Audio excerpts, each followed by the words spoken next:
Hey, Coop here. Welcome to 90-second recap, where I share a quick sports and sometimes cultural history lesson based on today's hat. It's September 5th, and I'm wearing a special edition Chicago Cubs Margaritaville straw hat, given away with a special ticket at the September 2nd Cubs Pirates game, and a t-shirt from Obvious Shirts.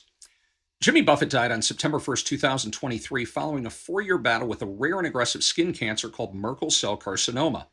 Only the second time I'd ever heard that name, with the first being the New York Giants' Fred Merkel, coincidentally one of the subjects from yesterday's recap. So today we deal in seconds, and in fact we're doing a two-part episode today for the first time ever. Yesterday we talked about Cubs second baseman Johnny Evers' second attempt at a heady baseball play, trying to get an out at second base, one which made Merkel a household name. While Evers didn't get the call the first time he tried it on September 4th, 1908, 19 days later, he did get that call. The league compelled a replay of what had become a tie game, and the Cubs ultimately ended up winning their second World Series title.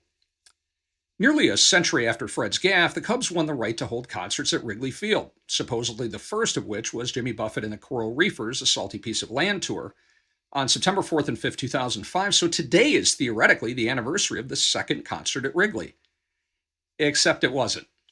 83 years earlier, the Cubs erected lights and staged 6 weeks of concerts on Wednesday nights at 8:30. Make sure to hit the links for the second part of today's episode. Hey, Coop here. Welcome back to 90-second recap, where I share a quick sports and sometimes cultural history lesson based on today's cap.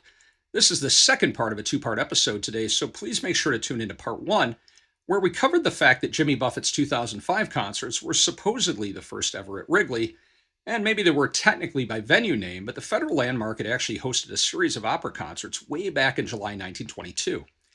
These events at what was then Cubs Park were a series of opera shows put on for the benefit of war orphans and kindred philanthropies, with the opener featuring Columbia Records contralto Serena Van Gordon and a 100-piece orchestra performing on a platform erected over the infield, with the conductor standing on the pitcher's mound.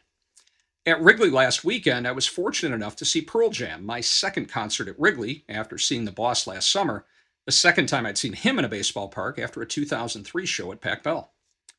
Eddie Vedder told a touching story Saturday night about his childhood encounter with Walter Payton, which made him calling Walter's son Jarrett onto the stage all that more poignant.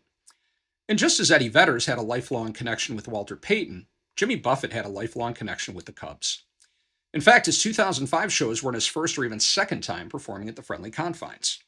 Jimmy sang the national anthem for Game 1 of both the 84 and 89 NLCS, and also sang the stretch for Game 1 of the 2003 NLCS, a series which would end with a different name than Merkel, going down in history for all the wrong reasons.